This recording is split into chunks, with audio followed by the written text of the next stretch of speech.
Assalamualaikum warahmatullahi wabarakatuh. Kembali bersama Pak Robi di pembelajaran ekonomi kelas 10. Sebelumnya kami ingin menyapa kalian terlebih dahulu. Bagaimana kabar kalian? Semoga kalian dalam keadaan sehat walafiat ya. Jangan lupa bersyukur. Anak-anakku sekalian, pada kesempatan kali ini kita akan membahas terkait dengan pelaku kegiatan ekonomi. Siapa saja mereka dan kemudian bagaimana peran mereka dalam perekonomian. Yuk ikuti terus video pembelajaran Pak Robi berikut ini. Baik, sebagaimana yang saya sampaikan tadi bahwa kali ini kita akan belajar tentang pelaku ekonomi dan perannya dalam kegiatan ekonomi. Sebelumnya, Pak Robi akan menyampaikan terlebih dahulu kompetensi dasarnya. Yang pertama adalah menganalisis peran pelaku ekonomi dalam kegiatan ekonomi, dan yang kedua menyajikan hasil analisis peran pelaku ekonomi dalam kegiatan ekonomi. Tujuan pembelajaran pada akhirnya adalah kalian memahami siapa saja pelaku ekonomi tersebut dan perannya dalam kegiatan ekonomi. Selanjutnya, materi pokok yang akan kita bahas adalah pelaku kegiatan ekonomi, peran pelaku ekonomi, dan circular flow. Selanjutnya, sebelum kita mengetahui siapa pelaku ekonomi tersebut, maka kita harus tahu dulu pengertian dari pelaku ekonomi.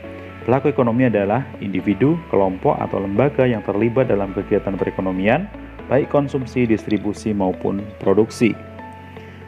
Jadi, pada dasarnya kegiatan ekonomi itu terbagi menjadi tiga. Yang pertama adalah produksi. Produksi adalah mencakup seluruh kegiatan yang bertujuan menambah nilai guna suatu barang. Setelah barang diproduksi, kemudian ada proses distribusi, yaitu adalah kegiatan menyalurkan barang dari produsen ke konsumen sehingga dapat dikonsumsi. Setelah didistribusikan, maka kegiatan berikutnya adalah konsumsi, yaitu kegiatan manusia menghabiskan atau mengurangi nilai guna barang dan jasa dalam rangka memenuhi kebutuhan hidup. Siapa saja pelaku kegiatan ekonomi? Ya, secara garis besar, pelaku kegiatan ekonomi terbagi menjadi 4. Yang pertama adalah rumah tangga konsumen, yang kedua rumah tangga produsen, yang ketiga pemerintah dan masyarakat luar negeri. Rumah tangga konsumen memiliki beberapa peran. Yang pertama adalah menerima penghasilan dari produsen atau perusahaan yang berupa sewa, upah, gaji, bunga, dan laba. Yang berikutnya menerima penghasilan dari lembaga keuangan berupa bunga atau simpanan mereka. Yang ketiga menjalankan penghasilan tersebut di pasar barang sebagai konsumen. Yang keempat menyisihkan sisa dari penghasilan tersebut untuk ditabung pada lembaga-lembaga keuangan. Yang berikutnya adalah membayar pajak kepada pemerintah, masuk dalam pasar uang sebagai pembeli karena kebutuhan mereka akan uang tunai untuk transaksi sehari-hari. Selanjutnya, rumah tangga produsen. Perannya adalah memproduksi dan menjual barang-barang atau jasa-jasa, yakni sebagai pemasok atau supplier di pasar barang. Yang kedua, menyewa atau menggunakan faktor produksi yang dimiliki oleh rumah tangga konsumsi untuk proses produksi.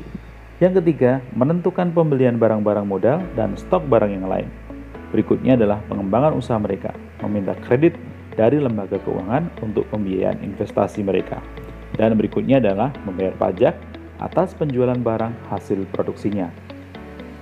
Sedangkan rumah tangga pemerintah, ya, di dalam sistem demokrasi ekonomi Indonesia, pemerintah memegang peranan penting dalam kegiatan ekonomi yang ditunjukkan untuk menentukan kebijakan-kebijakan di bidang ekonomi.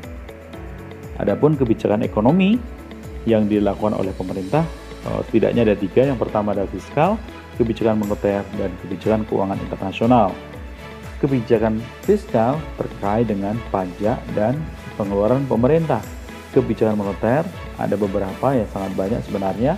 Yang pertama adalah politik diskonto, operasi pasar terbuka, centering, kemudian ada dorongan moral, devaluasi dan revaluasi, kemudian ada lagi mencetak uang baru dan menghapus uang lama, dan beberapa kebijakan lainnya. Kemudian yang ketiga adalah kebijakan keuangan internasional terkait hutang, ya, dan investasi. Selanjutnya, kegiatan ekonomi yang dilakukan pemerintah antara lain berupa menarik pajak langsung dan pajak tidak langsung, membelanjakan penerimaan negara untuk membeli barang-barang kebutuhan pemerintah, meminjam uang dari luar negeri, menyewa tenaga kerja, dan menyediakan kebutuhan uang kartal bagi pemerintah. Setidaknya, jika dilihat dari kegiatannya, maka pemerintah melakukan kegiatan produksi, konsumsi, dan distribusi. Selanjutnya adalah masyarakat luar negeri. Berikut kegiatan ekonomi yang dilakukan oleh kelompok masyarakat luar negeri. Yang pertama adalah menyediakan kebutuhan barang impor, membeli hasil-hasil barang ekspor suatu negara, menyediakan kredit untuk pemerintah dan swasta dalam negeri, masuk ke dalam pasar uang dalam negeri sebagai penyalur uang atau devisa dari luar negeri, peminta kredit dan uang kartal rupiah untuk kebutuhan cabang-cabang perusahaan mereka di Indonesia, sebagai penghubung pasar uang dalam negeri dengan pasar uang luar negeri. Berikut adalah diagram arus kegiatan ekonomi atau circular flow diagram perekonomian dua sektor. Di dalam perekonomian dua sektor hanya ada rumah tangga konsumsi dan rumah tangga produksi, dan pasarnya adalah pasar input dan pasar output. Pasar input adalah pasar yang menyediakan faktor produksi, sedangkan pasar output adalah pasar barang dan jasa.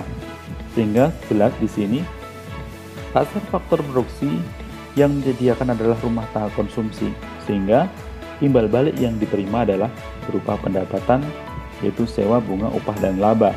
Sedangkan di pasar barang yang menjadi penjual adalah rumah tangga produksi, sehingga imbal baliknya adalah uang atas barang yang dibeli oleh rumah tangga konsumsi. Selanjutnya adalah diagram arus kegiatan ekonomi atau circular flow diagram untuk perekonomian tiga sektor. Di sini muncul pemerintah. Peran pemerintah sebagaimana yang saya tadi sampaikan adalah sebagai konsumen, produsen, dan distributor, ya. Sehingga hubungannya antara pemerintah dengan rumah tangga keluarga dan rumah tangga perusahaan adalah pada penyedia layanan publik. Sementara kewajiban rumah tangga konsumen ataupun rumah tangga perusahaan adalah membayar pajak kepada pemerintah. Selebihnya sama dengan konsep perekonomian dua sektor. Selanjutnya adalah diagram arus kegiatan ekonomi circular flow diagram untuk perekonomian empat sektor. Di sini terdapat masyarakat luar negeri, di mana masyarakat luar negeri bisa mengakses kedua pasar dalam negeri, baik pasar output ataupun pasar input. Di pasar output berarti masyarakat luar negeri bisa saja mengekspor atau mengimpor barang dari dalam atau dari luar. Sehingga imbal jasanya jelas. Jika mereka mengekspor barang, maka dia akan mendapat imbal jasa berupa uang dan sebaliknya. Kemudian di pasar faktor produksi juga sama. Masyarakat luar negeri terkadang juga memerlukan barang-barang sumber daya alam yang tidak bisa diproduksi atau tidak dimiliki oleh negaranya dari luar negeri, sehingga mereka juga melakukan impor. Dan terkadang masyarakat dalam negeri juga melakukan impor dari luar negeri atas barang untuk kebutuhan proses produksi. Nah, itu sebenarnya jadi hubungannya terkait dengan ekspor impor, tapi untuk hubungan di dalam negeri baik RTK, pemerintah, dan perusahaan sama halnya perekonomian tiga sektor. Baik, demikian penjelasan dari saya terkait dengan peran dan pelaku ekonomi pada kesempatan kali ini. Demikian tadi anak-anak pembelajaran pada kesempatan kali ini terkait dengan pelaku kegiatan ekonomi. Tetap belajar, tetap semangat. Kita ketemu lagi pada video pembelajaran berikutnya. Wassalamualaikum warahmatullahi wabarakatuh.